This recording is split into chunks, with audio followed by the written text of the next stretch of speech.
Hi guys, welcome back to United Kingdom Crayfish Association's official YouTube channel. You all know me, Andy Mack, aka Mack of the Trapper. We're here back at Moorlands Fishery in Hartleby, trapping for the Turkish narrowclaw crayfish. As you saw in the previous video over in Bridgenorth, I was trapping for the American signal crayfish using the mollasis. We put it on a sponge and put that into the trap, because apparently they go for sweet sugary baits. This again is another field research video on behalf of Crayster from the UKCA. Hi guys, hope you're well.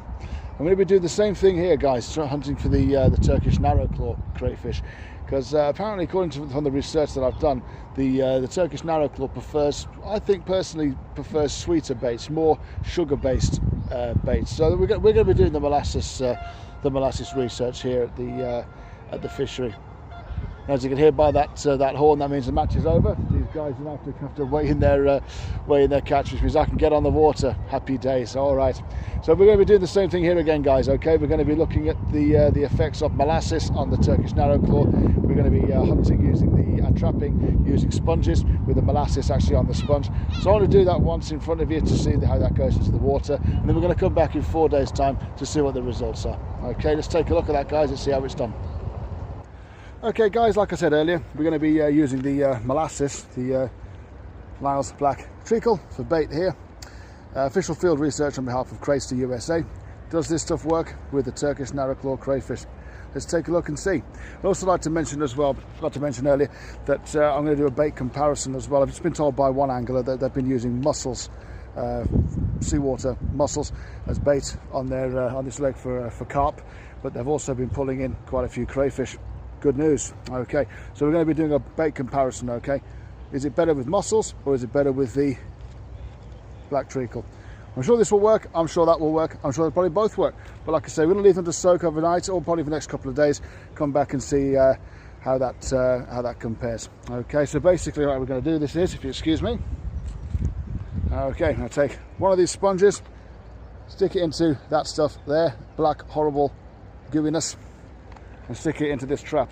So basically just put the sponge in, give it a nice good coating. There you go, look at that. Oh, lovely. You see that there, that nice stringy effect we get there? Okay, and back in on that side as well. Look at that nice coverage there. Alrighty, that's going to go into this trap here. As you can see here, just let it freeload straight in.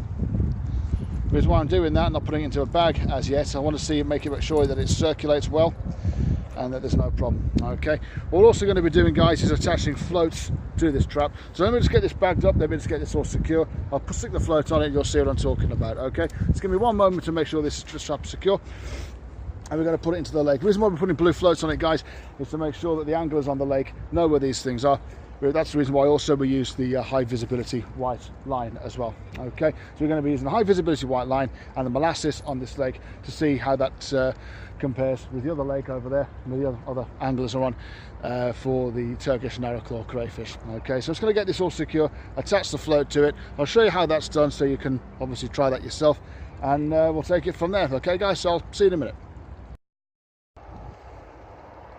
Okay guys, as you can see, what I've done here, I've attached a float onto the trap. The reason why we're doing that is to make sure that the anglers know where these things are when they go into the lake. As you can see, this here is absolutely prime and perfect crayfish lurking territory, and they told me that they are in here. As you can see by that collapsed bank over there, there's definitely crayfish present here. Basically, yeah, these are small net floats.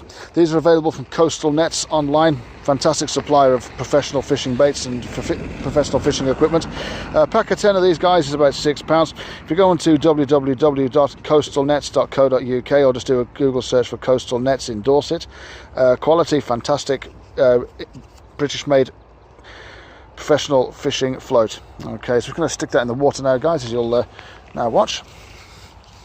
Oh, forgot to mention, about a metre and a half of line there above the trap, basically, so as in when it moves around, it's not going to be too much play in the water there. Okay, so let's just get this in the water.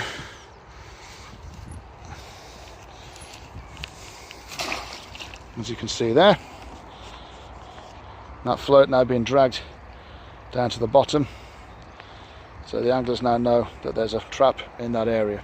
Okay, Gonna make sure that that's nice and loose. There we go. Alrighty. Now basically guys, is one set-up trap. Okay. Now do 6 of those around the area. 3 here and 3 over on that far bank. And we'll come back in a couple of days time and see what's in there. Okay. Okay guys, I'll just bait it up this one side of the lake. As you can see there on that side of the far bank there, we can see the blue float very clearly amongst those reeds. That's there. We can also see that one that's there, and we can also see that one which is there. Okay, reason why we're going to do that guys, 2 reasons really, so the anglers who are on the pegs can see where the crayfish traps are. Also, just in case the high vis line that's there with mega peg does get cut with a strimmer, because like I say, they do, as you can see here, they do cut the grass quite close to the bank. If that does get severed and gets pulled into the lake, we can also see where the traps are, and I can hook them out using my grappling hook. As you can see, that one there has already made its way around the other side of that reed, which means that trap's actually getting some attention already. It's only been there for 2 minutes. Okay, alrighty. So yeah, we're going to leave those there guys for the best part of maybe 2 or 3 days, and come back, like I say, in 2 or 3 days and see what's in there. Okay. Until then guys, I'm Andy Mack, and you are watching the official channel of the UKCA on YouTube. Until next time guys, keep it safe, keep it cray, keep it UKCA, and I'll see you on the next one. Bye for now.